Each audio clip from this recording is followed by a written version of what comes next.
Hello,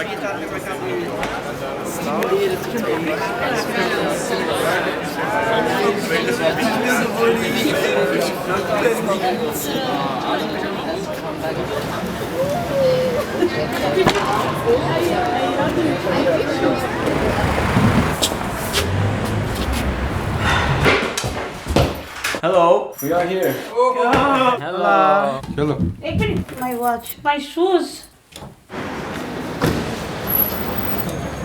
Nice to meet you. Follow me there.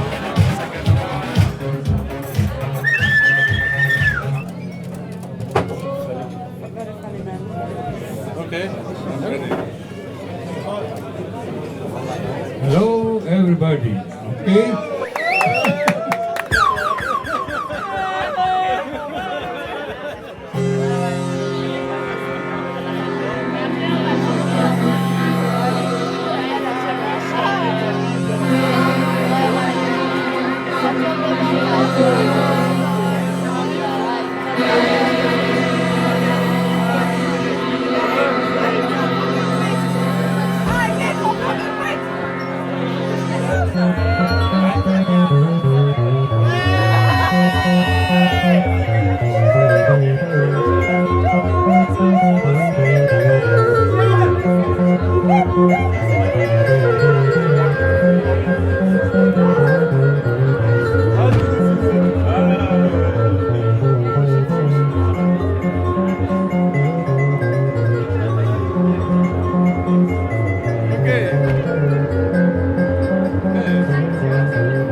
Ready to go? Okay. If worst comes to worst, I'll switch to my 1.4. It's okay. Yeah, maybe you want. Do you just want to do that?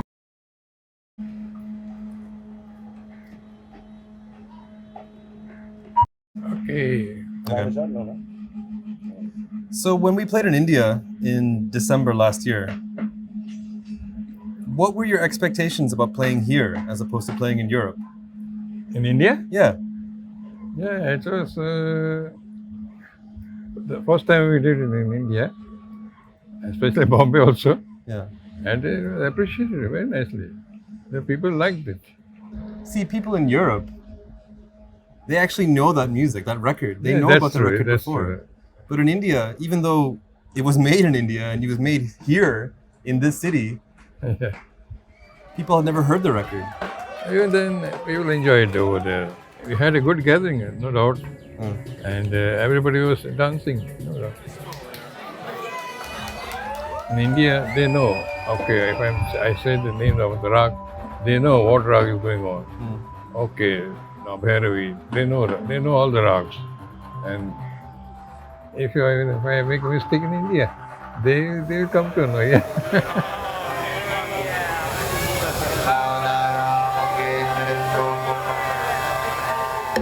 Of course, the ragas, in India, they understand the ragas. Abroad, they only go for the disco beat. Right. They don't know what's going on, what rag is there, what rag is there. I have a question. When you were making this music that later on became to be called acid house, what drugs were you taking?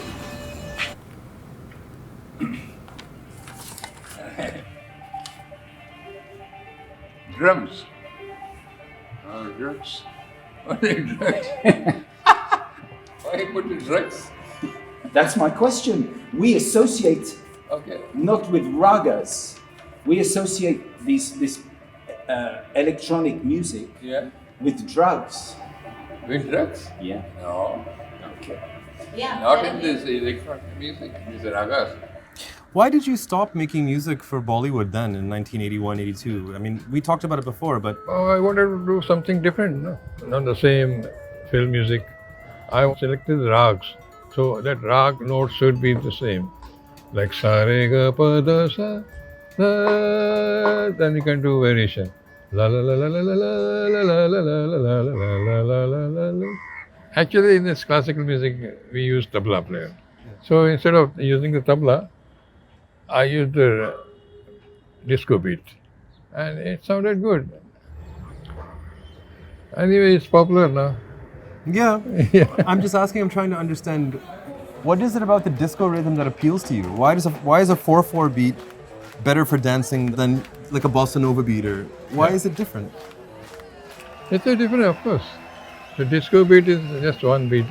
Dup, dup, dup. The double if you put double tempo. Dup, dup, dup, dup, dup, dup, dup. The dance in that beat. Dup, dup, dup, dup. Anybody can dance on that. Anybody would clap in that. Tuck, tuck, tuck, tuck. Right. Yeah. Even if a good tabla player is there, he can also play with the disco beat. Okay, he'll do variation. Tuck, tuck, tick, tick, tuck, tuck, tuck, tuck, tuck, tuck, tuck, tuck, tuck, tick. Sure.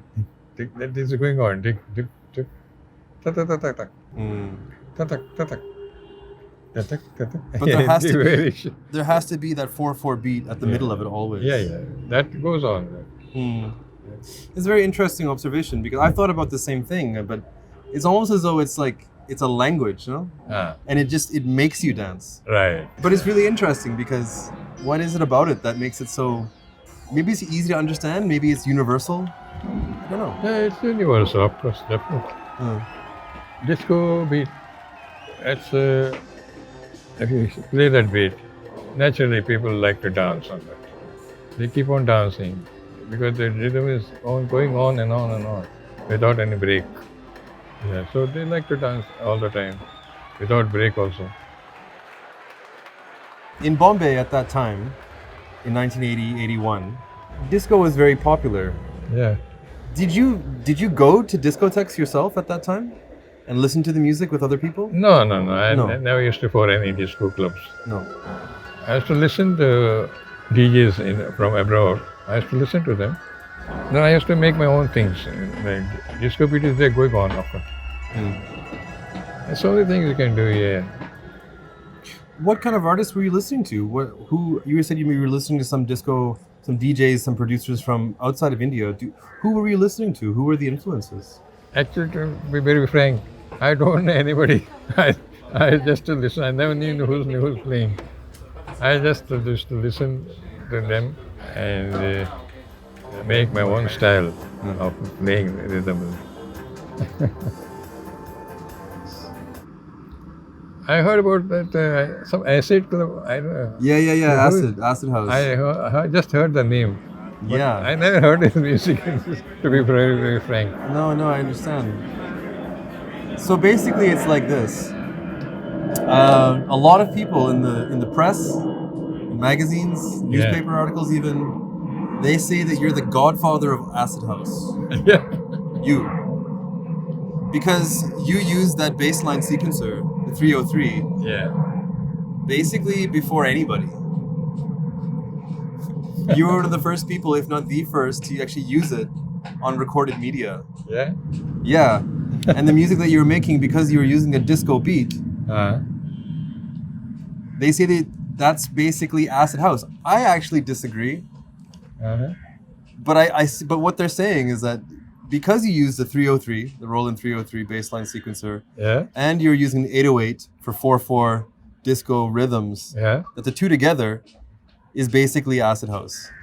Okay. Okay? So that's why that they say that.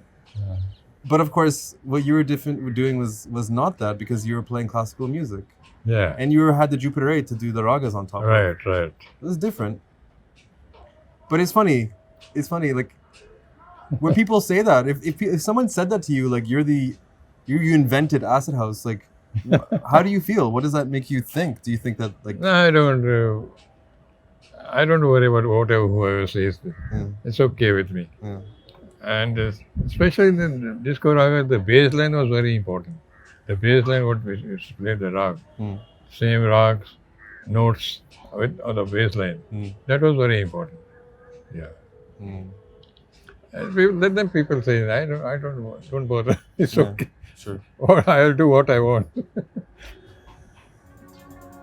It takes a very special person to get the instruments from Singapore, bring them to India, and learn them from scratch by reading the manual. Yeah, that's also a very, very nice time I had.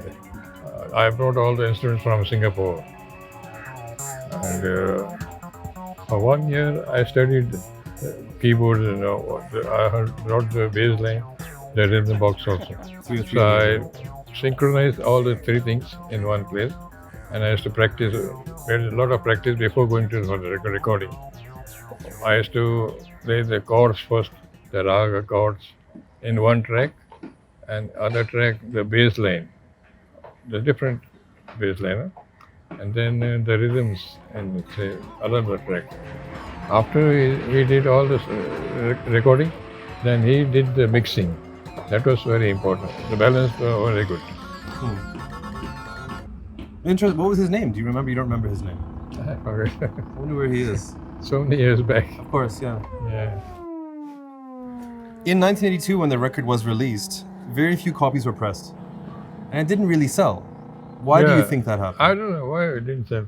Maybe they didn't do much publicity of the record. And one Mr. Edo from Holland, he brought that old copy with me and said, how about if I release the record again? I said, no problem, you take permission from the HMV and go ahead. And he did it. And he is the person who made it more popular than the HMV. Yeah, it's true. Yeah. It's true.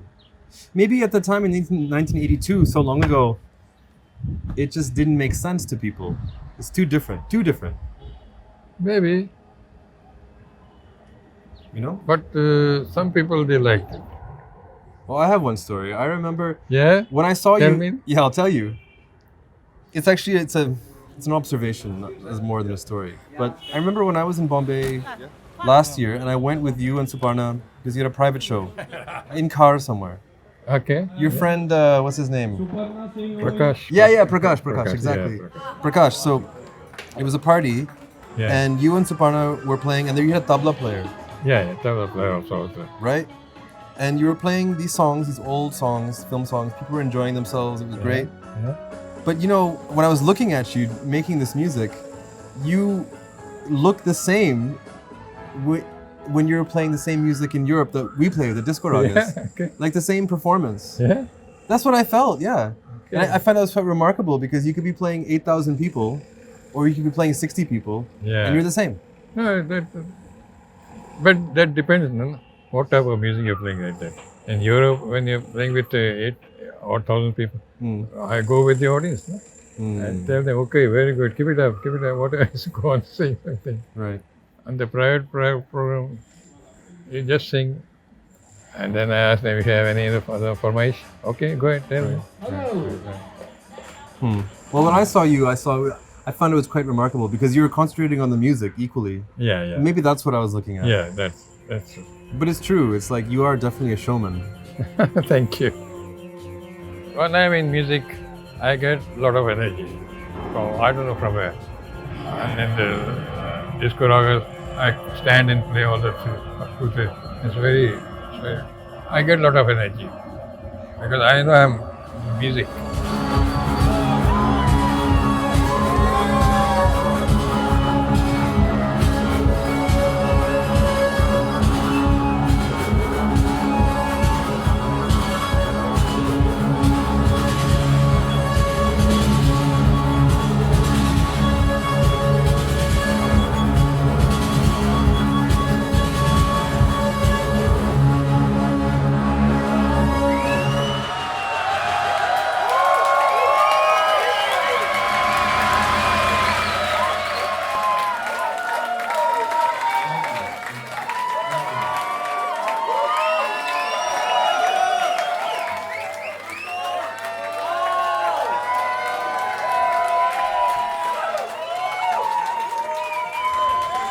I don't care about my age. That's forget.